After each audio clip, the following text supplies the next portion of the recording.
નમસ્કાર. ચાલો આજે શબ્દોની એક અનોખી દુનિયામાં સફર કરીએ. આપણે વાત કરીશું ગુજરાતી ભાષાના એવા ઘરેણાની જે આપણી વાતને વધુ સુંદર અને વજનદાર બનાવે છે. જી હા, આજે આપણે રૂઢિપ્રયોગોના ખજાનામાં ડૂબકી મારીશું. ક્યારેક એવું બન્યું છે કે મનમાં લાગણીઓનો આખો દરિયો ઉમટ્યો હોય પણ એને કહેવા માટે શબ્દો જ ન મળે? મને લાગે છે કે આપણા બધા સાથે આવું ક્યારેક ને ક્યારેક તો બન્યું જ હશે. કોઈ એવી ખુશી, કોઈ એવો ડર કે જેને બસ સાદા શબ્દોમાં વર્ણવી જ ન શકાય. એના માટે કંઈક ખાસ જોઈએ, ખરું ને? અને બસ એ જ સમયે આપણી ભાષા પોતાનો જાદુઈ પટારો ખોલે છે અને એ પટારામાંથી નીકળે છે એના ગુપ્ત શસ્ત્રો, એટલે કે રૂઢિપ્રયોગ. આ એવા શબ્દો છે જે આપણી સામાન્ય વાતચીતમાં પણ કવિતા જેવું ઊંડાણ અને રંગ ભરી દેશે. તો ચાલો આ મજેદાર સફર શરૂ કરીએ. તો આપણો પહેલો પડાવ છે શબ્દોની પેલે પાર. અહીં આપણે એ સમજીશું કે આ રૂઢિપ્રયોગો કામ કેવી રીતે કરે છે, કેવી રીતે શબ્દોનો જે સીધો અર્થ થતો હોય એનાથી બિલકુલ અલગ અને ઊંડો અર્થ આ રૂઢિપ્રયોગો બનાવે છે. તો ચાલો સમજીએ આ રૂઢિપ્રયોગ છે શું. સીધી સાદી ભાષામાં કહીએ તો આ એવા શબ્દોનો સમૂહ છે જે દેખાય છે કંઈક ને કહે છે કંઈક બીજું જ. મતલબ કે એનો અર્થ શબ્દશઃ નથી લેવાનો. જેમ કે કોઈ કહે કે પેટમાં તેલ રેડાવવું, તો એનો મતલબ એવો બિલકુલ નથી કે કોઈ સાચે સાચ પેટમાં તેલ રેડી રહ્યું છે. ના, એનો અસલી મતલબ છે કે બહુ જ ચિંતા થવી. જોયું? આ જ તો છે રૂઢિપ્રયોગનો જાદુ. સાચું કહું તો આ રૂઢિપ્રયોગો માત્ર શબ્દો નથી, એ તો માનવ અનુભવોનો ધબકાર છે. સુખ હોય કે દુઃખ, ગર્વ હોય કે ડર, દરેક લાગણીને વ્યક્ત કરવા માટે આપણી ભાષા પાસે એકદમ પરફેક્ટ રૂઢિપ્રયોગ છે. તો ચાલો આ લાગણીઓની સફર પર નીકળીએ.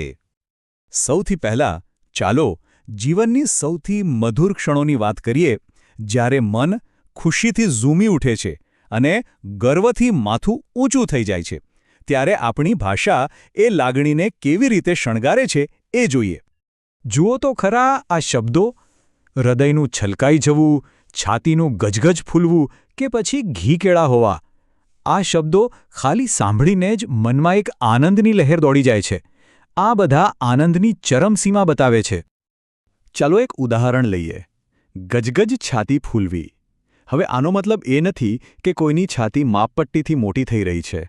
ના, જરા કલ્પના કરો કે કોઈ દીકરો કે દીકરી ઓલિમ્પિકમાં મેડલ જીતીને આવે ત્યારે એના માતાપિતાની જે લાગણી હોય ને, એ ગર્વથી છલકાતી લાગણી, બસ એ જ છે ગજગજ છાતી ફૂલવી. અને એ જ રીતે હૃદય છલકાઈ જવું. આ એક ક્ષણ છે જ્યારે ખુશી એટલી બધી વધી જાય છે કે એ હૃદયમાં સમાતી નથી. જાણે કોઈ વાસણમાંથી પાણી છલકાય એમ બહાર આવી રહી હોય. આ એવી લાગણી છે જેને સાદા શબ્દોમાં કદાચ કહી જ ન શકાય. સારું, જીવનમાં હંમેશા આનંદ જ નથી હોતો. સિક્કાની બીજી બાજુ પણ હોય છે. તો હવે લાગણીઓના બીજા છેડા પર જઈએ અને જોઈએ કે ચિંતા અને ડર જેવી ગૂંચવણભરી લાગણીઓને આપણી ભાષા કેવી રીતે વ્યક્ત કરે છે. આ શબ્દો સાંભળતા જાણે શરીરમાંથી એક લખલખું પસાર થઈ જાય. જીવ ઊંચો થઈ જવો, પરસેવો વછૂટી જવો કે પછી પ્રાણ કંઠે આવી જવા, આ બધા ભય અને ચિંતાની અલગ અલગ પરિસ્થિતિઓનું કેટલું સચોટ વર્ણન કરે છે. પરસેવો વછૂટી જવો. આ તો એકદમ શારીરિક અનુભવ છે. વિચારો કે રાત્રે અંધારામાં ચાલ્યા જતા હોઈએ અને અચાનક પાછળથી કોઈનો અવાજ આવે. એ સમયે જે ગભરાટ થાય અને શરીરમાંથી પરસેવો છૂટી જાય, બસ એ જ છે આ. ડરની જે શારીરિક અસર છે એને ભાષાએ કેટલી સચોટ રીતે પકડી છે. અને બીજો છે જીવ ઊંચો થઈ જવો. આ કોઈ શારીરિક ડર નથી, આ માનસિક બેચેની છે. જ્યારે કોઈ આપણું પ્રિયજન મોડે સુધી ઘરે પાછું ના આવે કે પછી પરીક્ષાનું પરિણામ આવવાનું હોય, ત્યારે જે મનમાં ઊંચાટ રહે છે, મન ક્યાંય લાગતું નથી, એ જ છે જીવ ઊંચો થઈ જવો. અત્યાર સુધી આપણે સુખ અને દુઃખની લાગણીઓની વાત કરી, પણ રૂઢિપ્રયોગોનું કામ આટલું જ નથી. એનાથી પણ કંઈક વધારે ઊંડું છે. ખરેખર તો આ રૂઢિપ્રયોગો આપણી સંસ્કૃતિ અને માન્યતાઓની નાની નાની કેપ્સ્યુલ જેવા છે. અને આ વાત સમજવા માટે ચાલો એક ખૂબ જ ખાસ રૂઢિપ્રયોગ જોઈએ. સ્ક્રીન પર એક આંકડો છે, 71. 71. આ માત્ર એક નંબર નથી. આની પાછળ આપણી સંસ્કૃતિનો એક બહુ મોટો વિચાર છુપાયેલો છે. અને એ વિચાર છે 71 કુળ તારવા. જરા વિચાર કરો, આ કોઈ નાનીસૂની વાત નથી, આ કોઈ સામાન્ય સારા કામ માટે નથી વપરાતો. આ તો એવા કોઈ મહાન પુણ્યશાળી કામ માટે છે કે જે કરનાર વ્યક્તિ માત્ર પોતાનું જ નહીં પણ પોતાની પહેલાંની અને પછીની એમ કુલ 71 પેઢીઓનું કલ્યાણ કરી દે.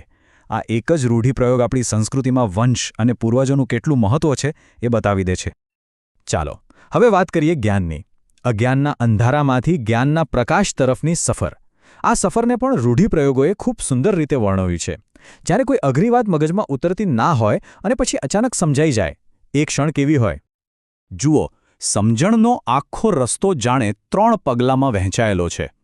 પહેલાં તો કોઈ વાત ગળે ઉતરતી જ નથી, બધું ઉપરથી જાય છે. પછી થોડી મહેનત પછી ધીમે ધીમે વાત ગળે ઉતરે છે, એટલે કે સમજાય છે. અને પછી આવે છે અંતિમ અને સૌથી શ્રેષ્ઠ ક્ષણ, તુરિયાનો તાર જાગી ઉઠવો, એટલે કે અચાનક જ્ઞાનનો ઝબકારો થવો, બધું સ્પષ્ટ થઈ જવું. તો આ બધી ચર્ચા પછી આપણે ક્યાં પહોંચ્યા? આ રૂઢિપ્રયોગો આટલા બધા જરૂરી કેમ છે? કારણ કે તે ખાલી શબ્દોની રમત નથી, એ તો આપણી ભાષાનું સાચું ધન છે, સાચો ખજાનો છે.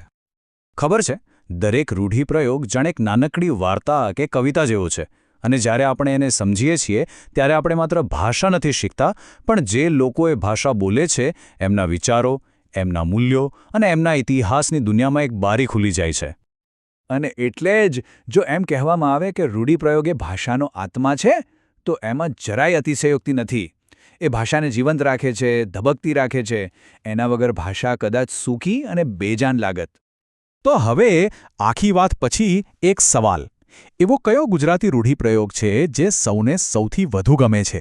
એવો કયો રૂઢિપ્રયોગ છે જે વારંવાર વાતચીતમાં વપરાય છે અથવા જેનો અર્થ સીધો હૃદયને સ્પર્શી જાય છે? આના પર જરૂરથી વિચાર કરજો.